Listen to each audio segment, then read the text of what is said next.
Welcome to Coffee and Contemplation, a Stranger Things rewatch podcast. I'm Robin. I'm Heidi. And today we'll be discussing Chapter 1, The Vanishing of Will Byers. So, we both are huge fans of Stranger Things, and we have been for a long time. We've had our ups and downs with all 3 seasons, but overall, we love this show, and I would even say that it's my favorite show as an adult, and so we just wanted to talk about it. So that's what we're gonna do. We're gonna discuss each episode in depth, but because it's a rewatch podcast that's being made now, after all 3 seasons have been made, we are going to be bringing that perspective to this. So this podcast is going to have all kinds of spoilers. So moving forward, that's the kind of podcast that this is. We're going to be kind of all over the place, bounce around a little bit, but we are really excited to talk about it. So let's get started.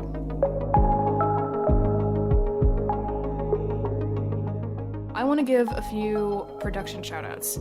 In a lot of other podcasts, there's a lot of talk about certain members of the production team, but not as much about others. And so I want to do some shoutouts to some of the names that you don't hear as often, particularly the production designer, the casting director, the art director, and the editor. In particular, I want to give a shout out to the casting director for Stranger Things, Carmen Cuba, because of everybody in the production team, definitely had the biggest resume. And just to name a few of the big hitters from that resume are The Informant, Magic Mike, Now You See Me, Behind the Candelabra, The Martian, Logan Lucky. Hey! I knew we were going to do that. And Bad Times at the El Royale. That's a heck of a resume. So, I was really impressed, and it was well, that explains why. The casting is so damn good. Yeah, I mean, because seriously, the cast is one of the best things about this show. So, but yeah, the production design, the art direction. I'm an editor, so even though I don't have a lot of involvement with that part, in my experience working on different films, it's usually we have a consultation with them early on. It's good for me to hear, if I can, what the creative vision is so that then I know how to cut a piece together. And I think Stranger Things is a great example of how synergistically those departments can work together effectively. I was going to say, so one of my favorite shots in this first episode is the first time that Dustin and Lucas and Mike see 11. So you have their faces and their, in their raincoats and it's pouring and they have the only light in the whole scene is their flashlight. I mean, we're led to believe. Yeah. You see their terrified faces and then you see 11's terrified face. But it's this moment of huge, impactful meaning. And the way that those 2 shots are framed carries so much emotional weight. Yeah, I think something that one of the reasons people were so drawn to the show and were so, I'm going to say, charmed by the show. I mean, I wouldn't necessarily call the show overall charming, but the 80s nostalgia, that is very charming. It's very entrancing. And one of the reasons for that is that every single detail is so incredibly 80s. I mean, you can have things that are set in a certain time period, but that they don't try to make the time period a character. I would argue that, in Stranger Things, the time period and the town itself are both characters. Mm-hmm. And of course those things intertwine, but they're also separate. Down to when everyone from the town was out looking for Will, they all had those 80s flashlights that were in they were either red or blue, put out absolutely no light whatsoever, but just seeing that circle of red, I was oh my god, I remember that. And even when Hop comes out and he's standing on his deck and he's standing there smoking a cigarette before he starts getting ready for the day, even him standing out there looking at that lake somehow gives me 80s vibes. And I have occasionally wondered how, because it's a lake. I think the way the scene is framed reminds me a little bit of the way scenes would be framed in an 80s movie. Mm-hmm. And also something that you and I have talked about is in post-production, the way that they use I'm going to butcher this, so you're going to have to come along and help me. But the way that they use the colorization and everything that they do in post-production and you know, the Instagram filters that they use. Color grading. That's the one. Yep. They make it look as though it was filmed on film, and they give it like that 80s vibe. I agree. Like, I totally co-sign that. The other thing that I love about the production design, especially in episode 1, you get so much narrative information from it. The characterization, you get the economic differences between the Wheelers and the Byers. You get the, you know, even Hop, like, you know, you have the lake. You get this sense that, like, he's very much alone in this big open space. What's interesting is looking at the economic state of both Hopper and the Byers. They're really pretty similar, but, you know, like the actual home environment, obviously the Byers are in a bit of a healthier place than what Hopper is at the moment, but they're in similar economic statuses. And I can't help but wonder if maybe that's part of the reason that Hopper really relates to the Byers a lot more than he does to the Wheelers pretty consistently throughout the show. You don't tend to see him interact with the Wheelers very much. Apart from Mike. Yeah, which is interesting. Like, there's a lot of things that I remember thinking, like, I wish that, like, these characters could have interacted more. Let's go ahead and get into it.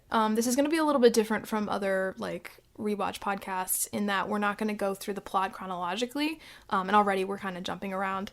We're going to kind of go through them by thread, blocks of characters, because, you know, it's been said, I first heard someone say it actually on the LSG Media Stranger Things podcast, the Hawkins Report. A listener wrote in there, but I've heard a bunch of other reviews also say that one of the things that makes this first season so effective, more than either of the other two, is that this first one really separates out the different groups and how they're all in different movies or stories.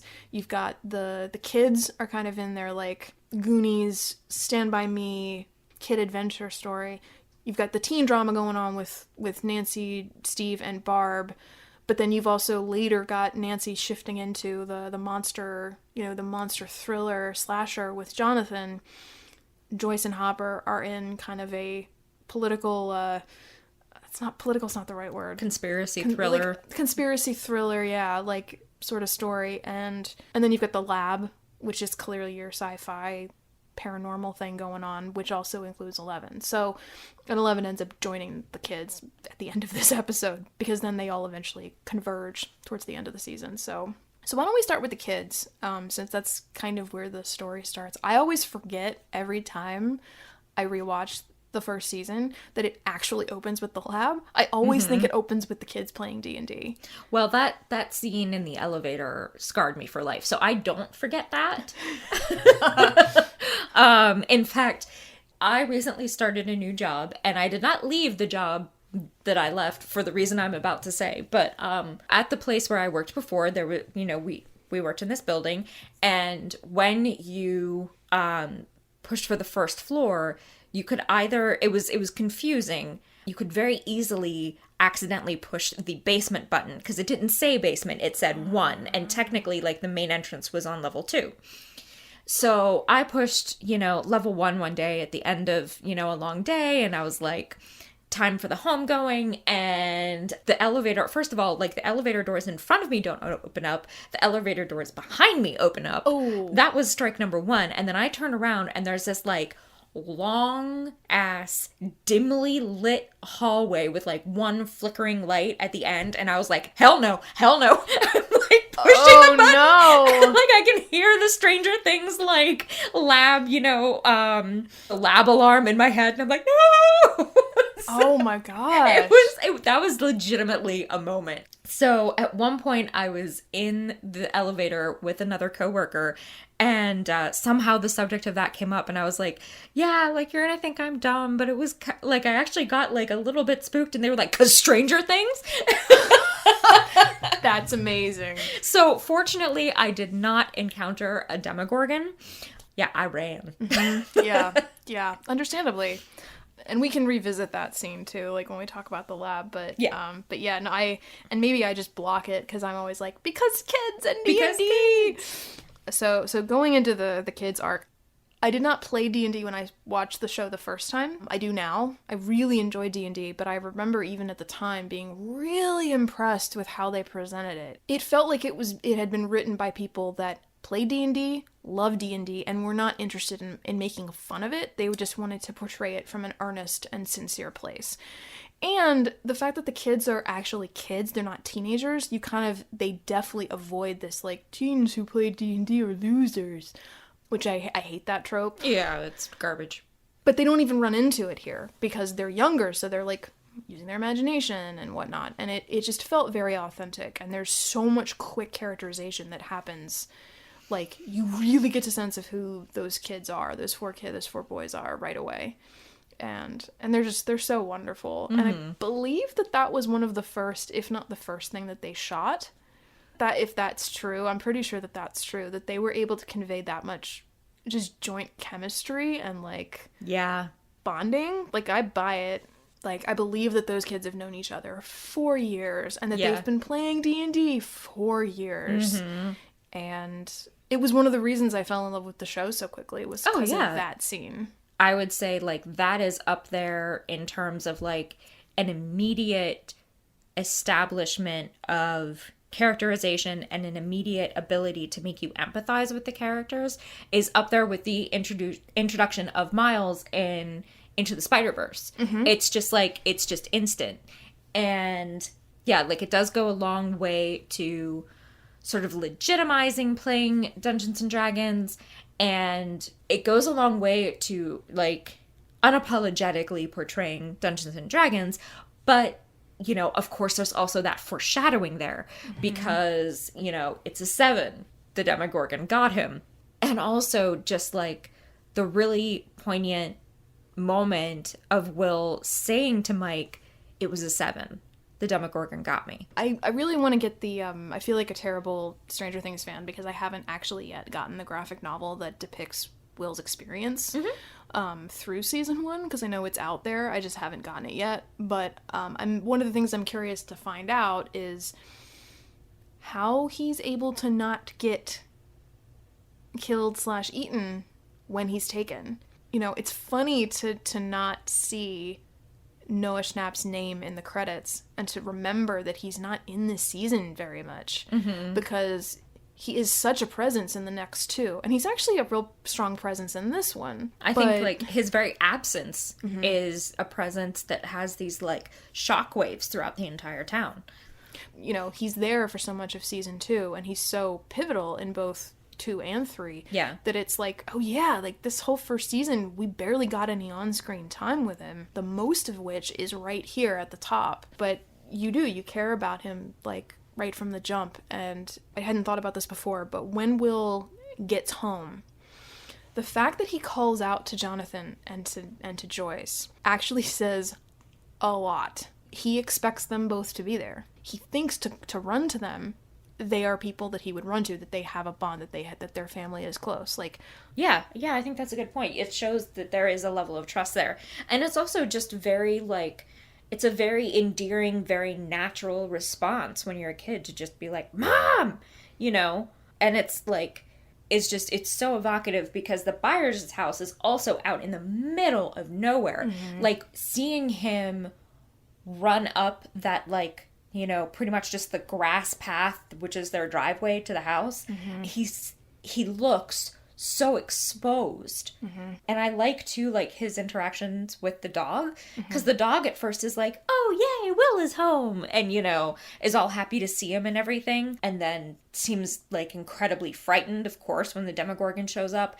And then the dog, who is a good boy, is waiting outside of the shed for Will. He's just, like, sitting there. Oh, man, it broke my heart.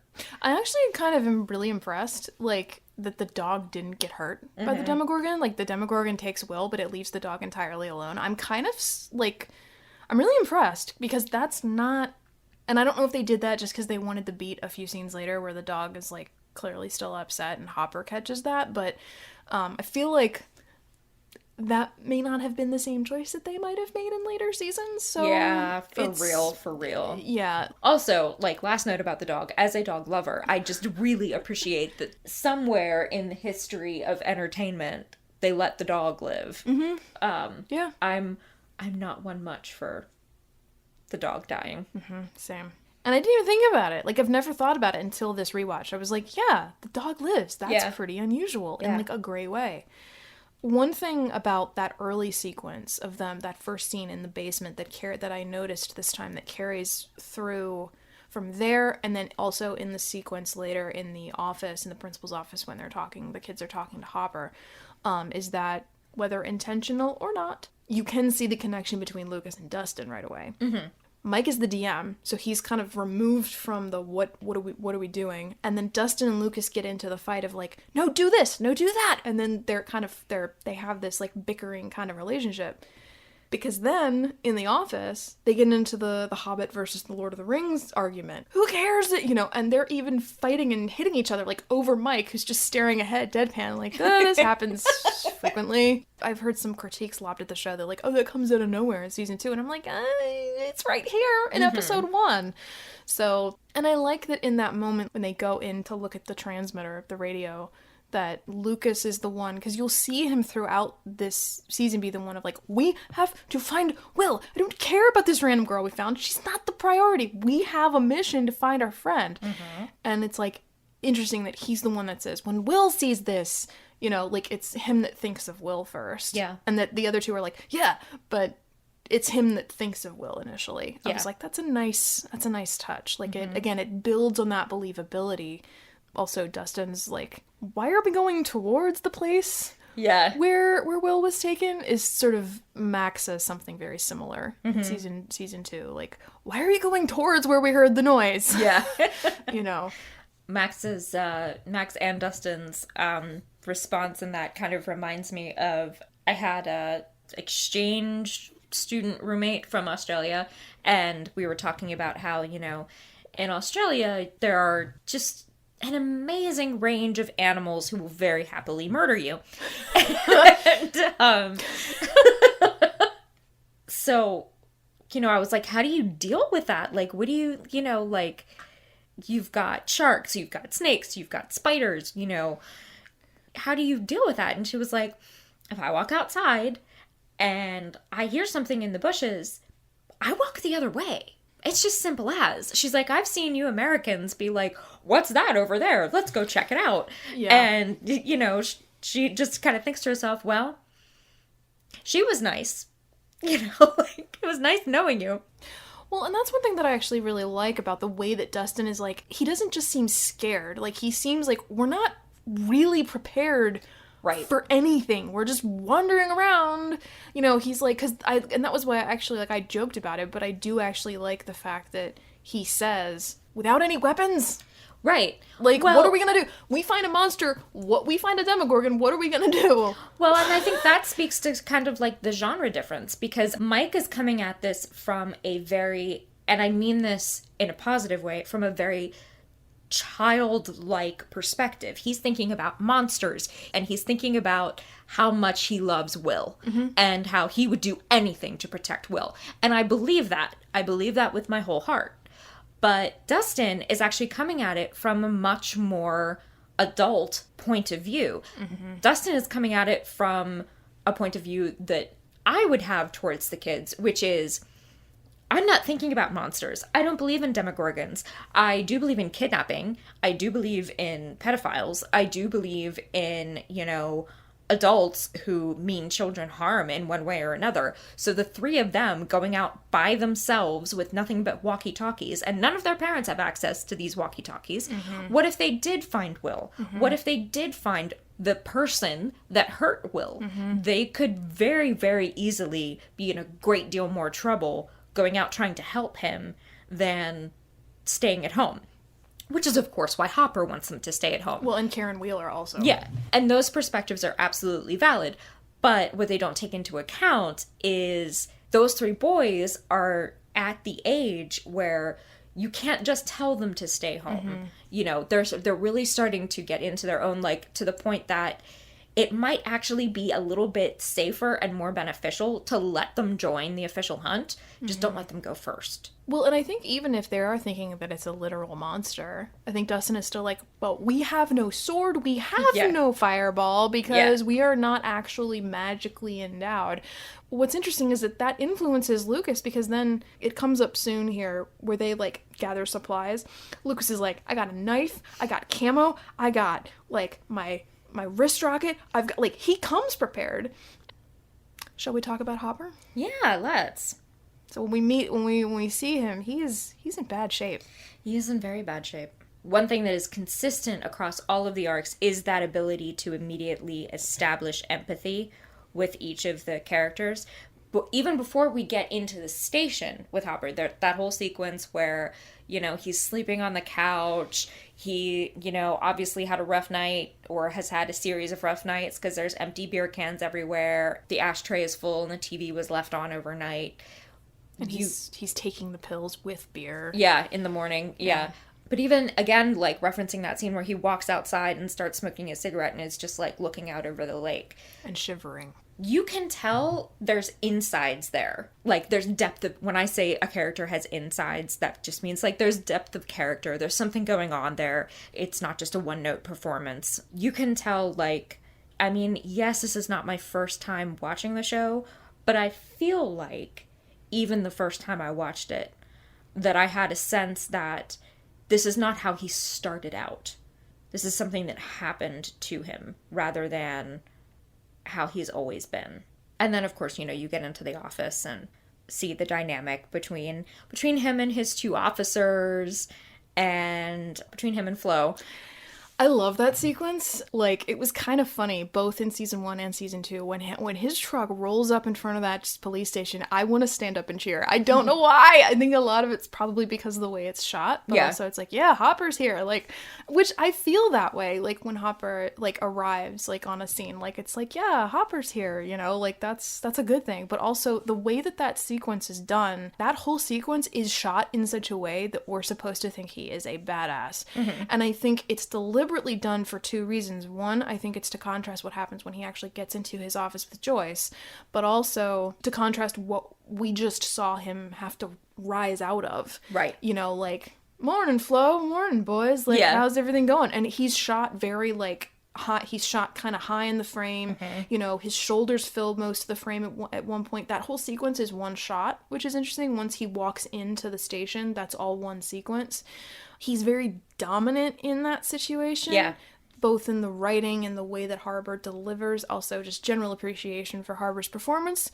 Just throughout. Yep. But, like, the way he plays that is like, okay, yeah, I'm on that. And then, of course, we get our titular line here. Mm-hmm. Mornings are for coffee and contemplation. And it's very, like... And I don't know how active Clint Eastwood was in the 80s, but in that scene... we're getting very Clint Eastwood kind of vibes. Like, I'm above it all. I'm super cool. I'm in charge. But that's undermined very, very significantly by what we've already seen from him, which is that he has this very solitary, depressed, frankly. We see right away that there's an issue of depression there and also of addiction. And that and like you said, he's got to rise up, he's got to psych himself up and get ready. He's got to put on his, like, Hopper suit. Mm-hmm. And not to say that his demeanor is an act, because I don't think it is. But I think we all, maybe not every day, but I think there are all definitely times when we have to put on our costume. Mm-hmm.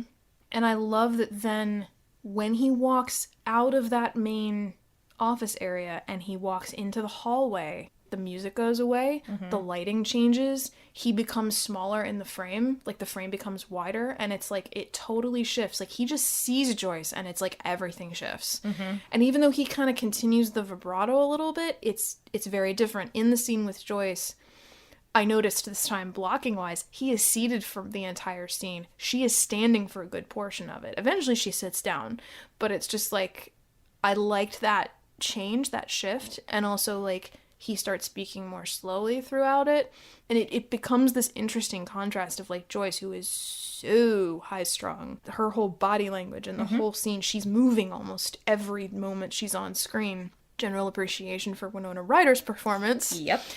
We'll get there. Yeah. We'll get there. Something that I thought was really interesting in this watch is the power dynamic between the two of them. Because in this situation, Hopper has all the power because literally he is the chief of police. And she's going to him for help to find her missing son. And, you know, within the context of the time period that we're finding ourselves in, she's a woman, she's a single mom, she's a working single mom, 3 strikes. And also, you know, as you said, she's very frenetic, she's very high strung. She's convinced that someone has taken her boy and he's barely been missing for, like, you know, as far as she knows, like less than 2 hours. So it would be very, very easy for this power dynamic to work completely against her and for Hopper to say, come back if you don't hear from him by tomorrow. And I am sure that this has happened to many a mother. But what's interesting about the power dynamic in this scene is that it starts off that way, where you have Hopper being like, nah, he probably is just playing hooky. Nah, maybe he went to go see his dad. Whatever. But eventually, he sees her and he hears her. And instead of dismissing her, he actually capitulates to her and takes it seriously. It occurred to me that I wonder if also part of his isolation and also him dealing with the grief and the trauma of losing his daughter, that he's like, I don't want to get attached to this because it's probably not going to be very long till we find him. But then as he continues to investigate it, it's like, there's just enough that's weird about it, dare I say strange, that he starts dedicating himself to it. Even though, I mean, he brings up his daughter. Like, I thought that was fascinating. Like, he doesn't even, it's not even like that someone else asks him. He brings up Sarah. Yeah. So it's like clearly the fact that this is a missing kid is weighing on him. Yeah. And I mean, Hopper comes from a long tradition of depictions of men who are cops or were cops that have seen things and have like tried to get away from it all, but then this case comes along and then they have to go back into their badassery and they have to fuck shit up. I'm thinking specifically of Rambo. Rambo is about a Vietnam veteran who, you know, but don't quote me on this. I have not seen the movie since I was a child, but his daughter is kidnapped. And so he goes into full soldier mode, even though he was trying to get past that life. All of these films where you have this guy who is like, I'm not in that life anymore, but then he kind of like has to go back into it for whatever reason. I think that Hopper subverts that a little bit, because so often when we see that character, him getting back into that violence and that lack of empathy is seen as a good thing. Whereas with Hopper, we're really looking at the damage that Hopper has sustained. We're really looking at how he's not in a good place.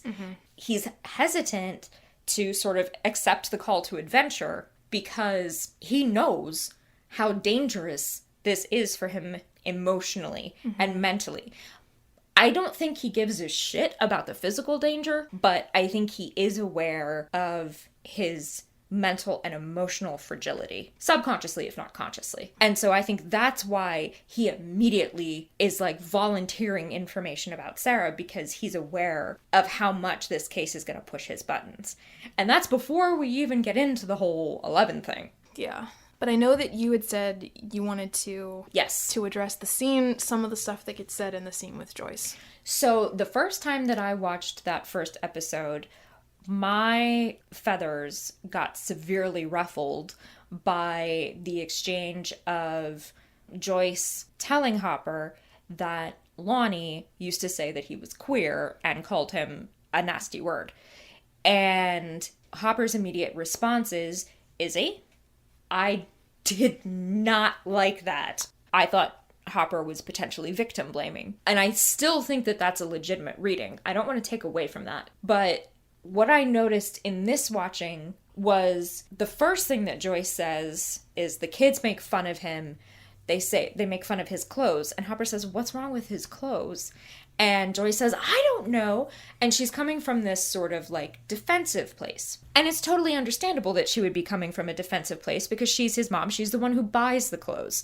So she probably is feeling like, Hopper's like, well, why aren't you buying him clothes that won't get him made fun of? And she's like, I don't know what the problem is, you know. Joyce says, is it important? And Hopper says it could be. And so then the queer conversation comes up.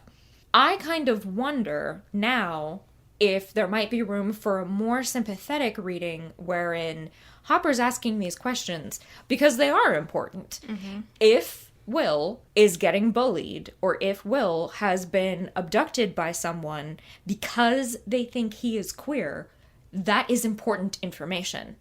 If Will is being bullied or something's going on because they think he's weird or a nerd or, you know, his clothes are weird, that's important information too. If he has weird or distinctive clothes and they're looking for him, that's important information. So it took me a while. I mean, it took me 3 seasons to get to that reading of the scene.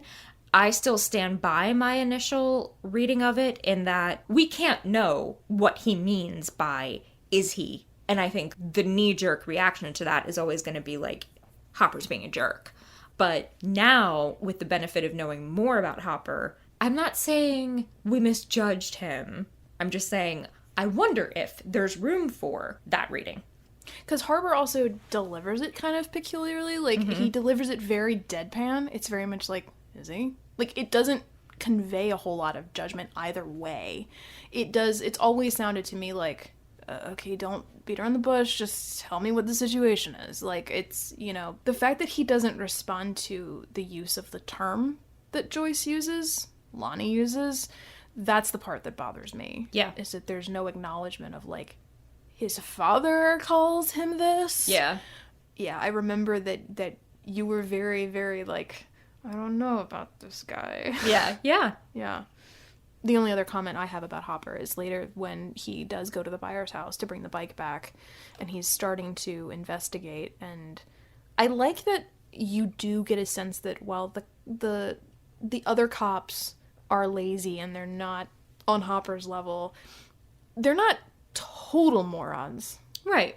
And also that Hopper is competent. You see that he is maybe a little bit lazy also, and he's got some stuff going on, but he is treating it, I think you said when we were watching it together, you were like, he's treating this like a cop. He's acting like a cop. He's not just blowing it off. He is taking it seriously, even if he's not taking it as seriously as we will then see him do as we proceed. Right. His level of escalation is reasonable for his context, and I appreciate that. I don't think that we can ask him to be at the same level of escalation as the kids or Nancy and Jonathan, but I do think that it's reasonable. Agreed. So, speaking of Joyce and Jonathan. Yes. I love them so much. I mean, I love all the characters, but damn, I love Joyce and Jonathan so much. Like, you know, the family dynamic that is established in that first scene where Jonathan is making breakfast and Joyce is running around looking for her keys. And even before they notice that Will is missing, like, the level of cooperation and sort of shared responsibility is really, really touching. Jonathan has sort of stepped up into that sort of hero child role, taking on extra shifts at work because they need the money. He's making breakfast for his little brother. He's taking on a lot of child care responsibilities because he's trying to make sure that he's always home when Will is home, keeping track of Will's schedule. Like, he was at the Whalers all day. He's taking on this sort of caretaker role with her for all their sakes, and that it's not from a lack of parenting. Like, you know, you can tell that, like, they are very close. They have a very emotionally healthy relationship. So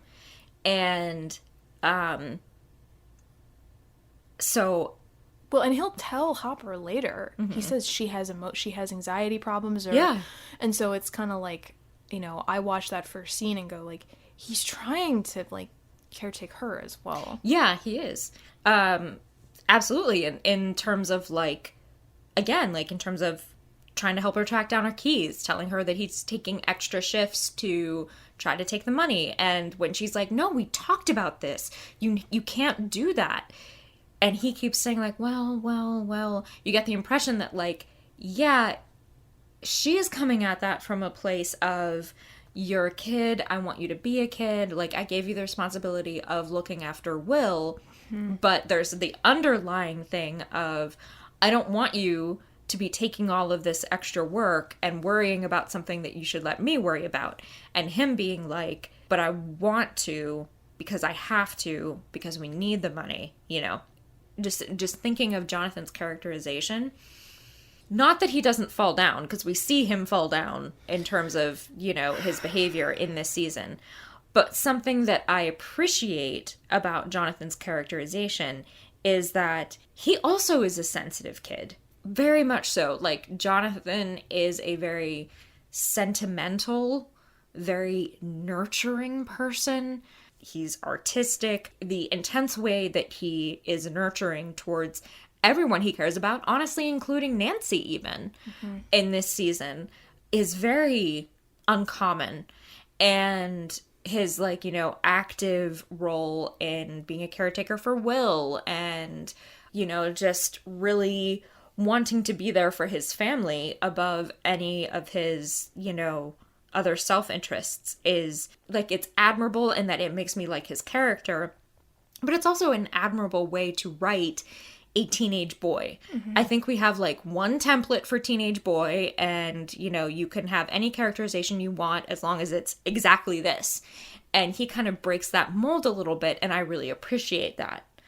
Especially in contrast to Steve. Yeah, and then you have Joyce herself, which is, like, she's such a valuable maternal character because she's so imperfect. She embodies so much of what I think a lot of women go through in terms of really trying to take care of their kids and be there for their kids, but they're coming up against all of these obstacles. Like, the fact that Joyce says so many things that so many mothers say, but nobody believes them.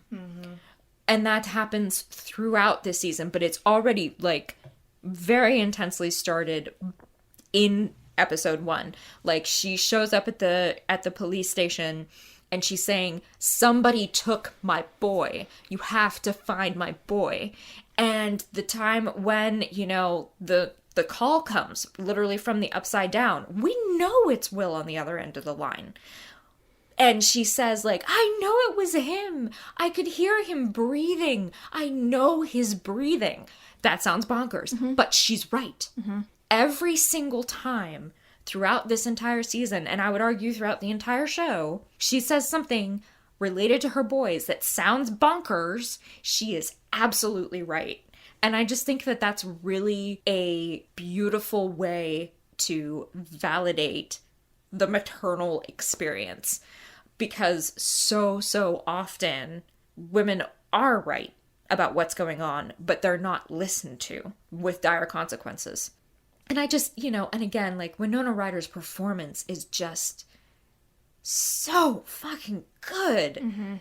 But, you know, but she is flawed. She's scatterbrained. She has anxiety. She can't really express herself very well. She doesn't have a lot of money. She's vulnerable. Like, something that I thought was interesting that was that both Jonathan and Hopper are both telling her to calm down the whole time. Yeah. And what I appreciate about Joyce as a character is that she doesn't. No. She doesn't, because it happens in season 2 as well. People are like, just calm down, Mrs. Byers. And she's like, no. And that's kind of what Nancy does as well. Yeah, and I love that first scene between she and Jonathan because, I hear her projecting a lot with, like, I can't believe you. Like, she says that over and over. And you shouldn't be taking all of this work. You should be here for the kids. Right. And then, you know, she says later to Jonathan, I haven't been there for you. I'm sorry. She gets to see how upset he is. Like, the fact that he's like, it's my fault if I'd been here. It's like, so she gets to see, like, her saying, like, that there is an additional level of, like, I put a lot of blame onto him there. And so they get to kind of cry it out. But also, she's also there going, like, you're upset. Tell me what's wrong. Like, let's, like, tell me, like, go ahead and let your emotions out. Like, definitely Joyce has a closer relationship with her kids than either of the Wheeler parents do with theirs. On the Random Tea Stranger Things podcast, they talked about how in the flashback to in Castle Byers, and how the bit with Poltergeist, they were kind of going back and forth and talking about the different reasoning for why this situation is the way it is, and why she, quote, changes her mind. And they speculate that it's because she didn't think she could afford the tickets. It's possible. And so then that's why, but she's like, I'm not gonna change, I'm not gonna tell him that that's what happened. But it's a thing of like, it's too scary, you can't see it. And so, like, I thought that was a really sweet read of that. And that shot then, when it cuts back to Joyce and Jonathan, like, out there looking for him, that shot from inside Castle Byers, like, looking out, that might be one of my favorite shots of the entire series. I love that shot. It's just, like, with the curtain blowing, it's just, it's such a... You know, I love how warm the flashback is, because you're inside. Yeah. The color palette is so much richer and so much more saturated, and then you cut to, like, that really harsh, muted color palette. It's such a nice contrast, because it's not that obvious either. It's kind of a subtle change, but it's enough that you can feel feel it really strongly. Yeah. And I love, like, that flashback scene is so valuable because you get such a really, really good view into Joyce's relationship with Will. You've seen now by this point, pretty in-depth Joyce's relationship with Jonathan, but you also see the closeness that's there between her and Will, because, you know, she tries so hard to remember Radagast's name, and, you know, she's like, Radagast, you know, and then she goes in and she's like, you know, are you gonna have nightmares? And, you know, like, she's happy to be able to offer this to him. Like, I changed my mind, she says with this little, like, smile. And that scene raises the stakes really, really high, because you see what's missing. You see what can potentially be lost. Rarely does a scene like that ever, like, really totally land. And I think for whatever reason, it's just the right pacing. It's, like, placed perfectly in the episode. The performances are as good as they are. And it's just enough of something that is meaningful, but also just normal life-ish enough that it really, really hits home. And I love one last note about that first scene. Before the phone call, before she calls Karen Wheeler, the dialogue is back and forth. It's pretty fast. It's very bickery. It's very, like, you know, talking and scolding and no big dealing, because again, he's trying to de-escalate, you know, her anxiety. And then it's like, and then after she hangs up the phone, it's just silence. And it's like, that says so much, because now they're both like, okay, something's wrong. So yeah, I love those. I love Joyce and Jonathan, and it's interesting because I would not have, like, lumped those two characters together in one arc, because they don't stay connected for I mean, they do, but Jonathan will eventually slide over into Nancy's plotline. Speaking of which, so we have Nancy, Barb, and Steve. Those are the next group. So the first detail I noticed this time that I thought was really interesting was that Nancy is actually on the phone with Barb when Dustin comes up to offer her the pizza, which is, I mean, I'm sure many people have noticed that before, and, like, it's not that big of a deal, but what I like about it is that it's after 8, you know, on a school night, so they're not just friends at school, like, that is established. So it isn't like she gets to school the next day and then Barb just springs, you know, their relationship springs out of existence there. It's like they're clearly friends beforehand. I just thought that was kind of a nice little detail. The inherent necessity as a teenager to be on the phone with your friends for multiple hours, because you're essentially, like, hanging out, you're catching up. All of that is done digitally these days, you know, with, like, texting and social media. Yeah, and social media. But I kind of had, like, a nostalgia moment of, like, oh my God, like, you know, I get to have a phone in my bedroom. And I never had an actual phone in my bedroom, but we had, like, multiple, you know, charge phones, cordless phones.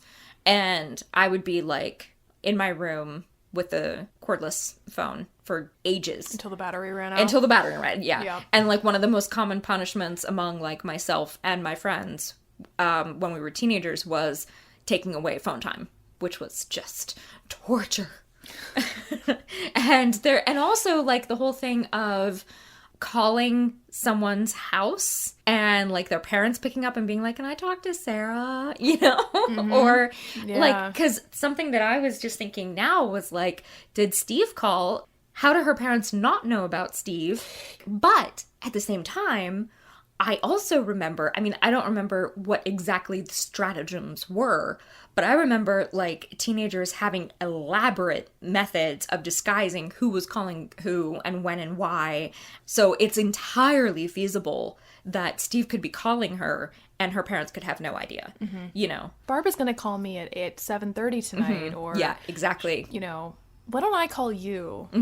Yeah. So when Dustin comes out of the house and says, your sister has a stick up her butt, you know, she used to be cool. And then Lucas, of all people, is the one that says, yeah, it's because she's dating that jerk Steve Harrington. I never thought anything of it, but then this time I wondered, how do they... Because by season 2, they all know who he is because they've been dating for a year. Yeah. So, like, they've probably seen Steve a lot by that point. But I kind of just started wondering, like, how are they even aware of that? Or, and least of all, that he's a jerk. Yeah. He's not friends with Jonathan. He hasn't been to the house because when Mike drops the, you just want to hang out with Steve, and it's the who's Steve? Like, they haven't even heard his name yet. But also, like, when Barb comes up and says, did he call? Did he call? And Nancy's whole reaction to that is, yeah, and he likes me, but not like that. We just made out a couple times. Does she think that that's all there is? I would say Nancy's characterization is one of the few that I do think they struggle with. Like, I love Nancy as a character, and when they get her right, it's really great. Because I do like Nancy. I don't think that there's anything inherently wrong with their characterization of Nancy. And I love the way that Natalia Dyer plays her. But there are things like that that bother me. She's clearly very attracted to Steve. She clearly is conflicted about how attracted she is to Steve, and that's normal. But I would expect a completely different dynamic. She accuses Steve of just looking to put another notch on his bedpost. She doesn't seem to be looking to put a notch on her bedpost, either with him or with any other guy. That's just not how she approaches relationships. I would expect to see some of that anxiety coming out in a conversation with her best friend, you know? And I'm reading tea leaves here, but I think it's very possible that the Duffer Brothers were concerned that if they wrote her as being, like, into Steve and worried about how he feels about her, that she would appear weak and that she would appear too girly and that they would be doing her character a disservice. I fundamentally disagree with that. Worrying about the feelings of the person you're attracted to is an integral part of the experience of A, being young, and B, being attracted to someone. You know, like, that's part of the whole chaos of meeting someone that you like, you know? And you don't have to take agency away from Nancy in order to make her vulnerable. She can be vulnerable and have agency. In fact, that conversation on her bed, you know, she kind of does the I'm not like other girls thing, but she's coming at it not from a I'm not like other girls place. She's setting a boundary. I am not interested in a sex-only relationship with you. That's not who I am. That's not my life. And he has a moment of vulnerability with her. You mean you're not a slut? And he kind of, like, breaks the tension of the moment with the teddy bear thing. And then he goes back to studying with her. You know, I think that's why I say, like, he has a moment of vulnerability rather than just being a bro. That's so interesting because my read of that scene is totally different. Okay. Post season 3, Steve is probably my favorite character. However, I hated him in season 1 because for me, that moment always felt incredibly manipulative. To me, it felt like she was saying, I'm not interested in being one of the many. Now, in watching it, you know, twice recently, and Nancy does lean pretty hard on, I'm not like them. So there is a sort of another piece of all this, is that in a lot of the podcasts on Stranger Things that I've listened to, and a lot of criticism and critique of this show, a lot of people come down really hard on her in that moment because they're like, she's slut shaming, and she's not, though. I've never heard it that way, because to me I heard it always as more of, they're free to do whatever they want, that's not who I am. Right. And like you said, she's not coming at it really from that point of view. She's saying, or she's not trying to. Yeah, she's like, I don't want to be just one girl more, like, you know, and maybe that's what she means by we just made out a couple times. Like, she's saying, we're not gonna have sex, we're not gonna start a relationship, it's just, we're just making out. Like, that's all it is. So maybe that's my answer right there. And, you know, hell, maybe she is slut-shaming. Maybe, like, because I do actually like when he says, so you're not a slut, and she says, that's not what I meant. And he says, you're so cute when you lie. Because she is lying. She is saying, I'm not a slut. And, like, in 2020... she would probably say, no, I'm not a slut, and they can do whatever they want. Mm-hmm. I'm just telling you what I want. Legit, that's what I would say. I like to think I would have said that when I was 17. But I mean, even if she is slut-shaming in that moment, I think I can forgive her because she's a kid. She doesn't know what she's doing, you know, like, I'm not going to celebrate for it, but it's like a nuance and a complexity. Like, I'm not going to condemn her for that any more than I'm going to condemn Hopper for pill popping. But what I find interesting is that, to me, Steve going, so you're not a slut, I don't hear that as a moment of vulnerability at all. To me, he is completely spinning that moment away from his own problem, from what she's saying about, I'm not going to be one of the many. He completely spins the conversation away from that, so they never circle back to it. And it still is how I hear that moment, is very, very manipulative. It is. And it's like, it's one of those things where I think I actually read that scene differently every time I watch it.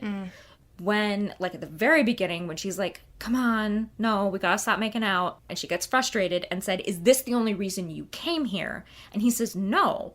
I did not believe that for a second until they had that whole conversation. And then actually, like, as I was watching it, they have that whole, like, you're an idiot, Steve Harrington. And he says, you're beautiful. And then she gives him that super, super soft look. And, like, to my eyes, she's, like, ready to start making out again.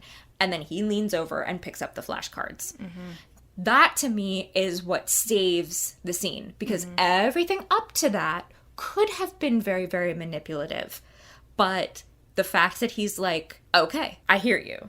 The only thing is that my initial interpretation of that was also, like, he's still playing her. He's just like, this is a long game. I just have to play it out longer. This is still me manipulating the situation.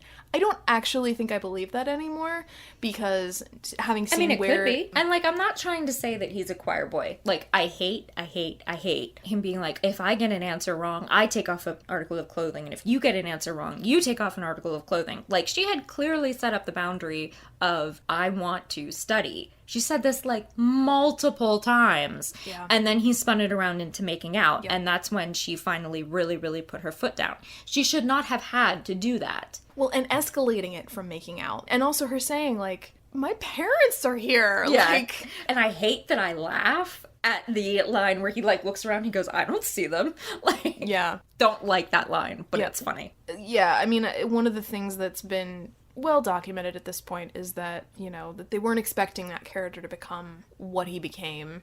I do want to, though, spend a, like, half second on Barb and Nancy's friendship. I really, really enjoy it. I find their friendship very, very true to life. I love that Barb is, like, encouraging her in her relationship with Steve, but at the same time that there's this note of, like, you know, fear of abandonment that's very normal. You know, she's not saying, like, well, if you go off with Tommy H. and Carol, then I'll never talk to you again.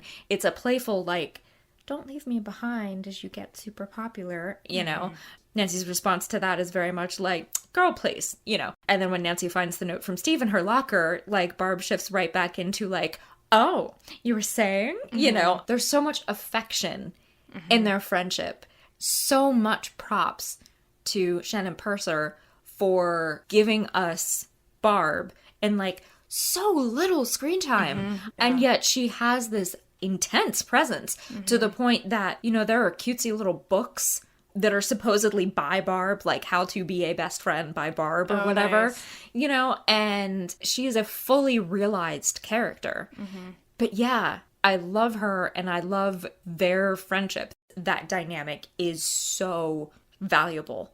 And then there's 11.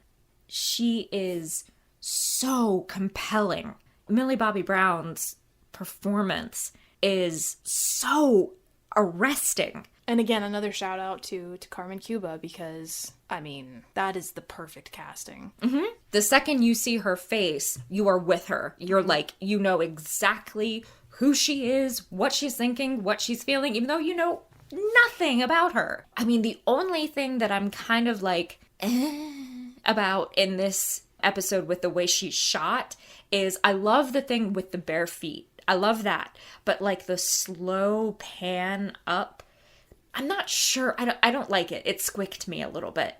I don't like when women's bodies are shot in fragments. The shot of the feet is great, but the way they pan up felt very male gazy, and she's a child. I mean, male gaze is never appropriate, but it's completely inappropriate with a child. But it wasn't something that I found was a recurring issue that sticks out in my mind. And of course, like, her instant relationship with Benny is really, really compelling. Like, the way that they introduce her powers with the fan is great, because it just shows her just being like, just wanting to do it for convenience, you know, and she's not hurting anybody. She didn't destroy the fan. She just turned it off. And like, the fact that, like, she's a kid, she wants French fries, she wants burgers and ice cream, and just like the really, really small character note that when Benny sees her and she tries to take off, she grabs the basket full of French fries and she's trying to leave, and I'm like, mood, girl. And that just always spoke to me of, like, that she's smart. I mean, yeah, there's the I don't know when I'm gonna eat again thing, but also the, like, I just kind of love it even on the level of, I really like these and I don't want to leave them behind. Yeah. Well, the fact that she asks that, or that Benny says, did your parents forget to feed you? It makes me wonder with the way she's wolfing down all that food. Like, it does. It makes me wonder if, like, they weren't really feeding her very much. I mean, they wanted her to kill cats and whatnot, so, you know, the fact that they might try to starve her and they were putting her in isolation, and she can't fucking talk, so not being able to, you know, have sufficient food is entirely likely. But yeah, I love how feral 11 is. You know, despite having grown up, being essentially taken care of, kinda, she has a very, like, animal reaction to unfamiliar stimulus. And I love the way Millie Bobby Brown portrays that as very, like, it's so much in the eyes, like the reluctance to talk, the intensely guardedness of her character. And I also love, like, right away that 11 knows exactly how powerful she is. Her perceptions of herself, we learn later on, are skewed negatively, but she never thinks that she is less powerful than she is. And she knows, she already has, like, a good sense of who her enemies are and who her allies are. Like, she doesn't try to hurt Benny. She could very easily have hurt Benny. She could have taken Benny out. She could have even just knocked him down to try to get away. But she didn't. But she had absolutely no hesitation killing those two people when they came for her. And, like, good for her. This is not me making a judgment. I like her complexity. And I love that she's not helpless. I love the film Fifth Element, and you have Lilu, who's a great character, but she has a lot of problems in terms of characterization. She's, you know, a huge example of Born Hot Yesterday. She's completely helpless without Corbin. 11 doesn't have those problems. Possibly, you know, they got away from that because they're modeling her on Ripley a little bit. Possibly they avoided that because they made her a child. But also, I mean, you know, credit where it's due. Like, they created this, like, really powerful character, but very vulnerable character at the same time. And I love that balance. I love the balance of power and vulnerability, especially in women. Yeah, like, I think she's amazing. Coming back to it after 3 seasons, while she does grow and evolve as a character, I do like how consistent she is. Her powers will grow a lot, and that she has a lot of inner stuff that she's gonna wrestle with. But I like that this character was very clear from the beginning, and they have stuck to that. Absolutely. And I think it's kind of interesting, knowing where the show goes, that her first friend is Benny, who was a friend of Hopper's.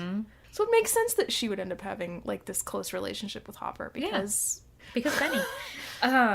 Again, kind of like tapping into that like sort of strength plus vulnerability, not strength versus vulnerability. I love that she has this like badass scene where she literally kills 2 grown-ass adult men and then ends up in the woods soaked by herself, this like pleading and terrified look that she gives the 3 kids, because she does need help. She needs them, and I think, you know, maybe even just on an instinctual level, on an intuitive level, she understands that they're not going to hurt her. And she takes out the 2 lab guys. It actually frightened me. Like, I forgot how close Brenner got to her. He almost got her. And it almost makes me wonder, like, if Brenner had walked into that back room before she got out, would seeing him have given her enough pause? I don't know. That moment is a great example of the main character escaping the big, big bad, and then we find out later just how much danger they were actually in. And I love that in any kind of narrative where you have that brush with the big bad that you only find out later just how dangerous they really, really are. Like, I definitely didn't know that the lab guys were the bad guys at the very opening sequence with the Demogorgon in the hallway. But, like, as soon as Brenner was like, we will have had this evacuated, we are under protocol, whatever, and they're just, like, very casually white manning their way to this, like, oh, yeah, you know, and they were like, what about the girl? She can't have gone far. I was like, fuck you in particular. But I have to say, like, of the lab stuff, I find Brenner to be the most compelling antagonist. I mean, I think he's their Moriarty. One, like, random question I had, though, was how did the Demogorgon get in the elevator? How did it get in there? I pushed the button, Robin. Don't ask questions. And also, the hallway is awfully empty, although it does provide a nice contrast to them when they go back in with the hazmat suits. Mm-hmm. Do you think that's an E.T. reference? Because I was just sitting here thinking that must be an E.T. reference. Yeah, you're right. Yeah, I'll bet it is. Other miscellaneous notes, comments, things. My kind of wrap-up thought is just, it really stands up to multiple rewatches. Like, I notice details that I missed every time, and even if I don't, I still enjoy it just as much. And yeah, I'm glad we're doing this because it was a fun time to rewatch this episode.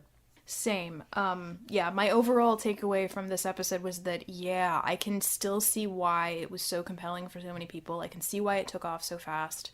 And even now, it's really hard. It was really super difficult to not just keep going, to not just keep watching the season. I mean, even knowing everything that follows, it really was very hard to actually say, no, I don't want to watch chapter 2. Mm-hmm. There is just something, that kind of magic that happened. They came out the gate swinging. The other thing about this show is that it moves. Like, I'd forgotten how much actually has happened by the end of the first episode. Yeah. It hits the ground running pretty hard, and I appreciate that. So, ultimately, that concludes our discussion of Chapter 1, The Vanishing of Will Byers. It was a good discussion. We realized we have more to say than we realized. Next episode will be a little bit lighter because we won't be starting off with, like, any framing device. We've gotten a lot of our, like, contextual discussion out of the way for the show as a whole, but we will still be bringing that overall, like, spoilery perspective to next episode as well. So, thanks for listening, and we will see you next time. Over and out.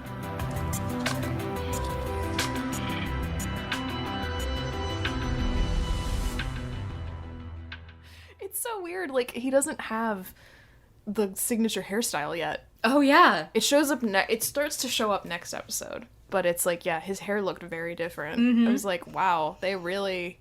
They were trying to tame it. They did not, yes, that's what it is. They didn't know what they had.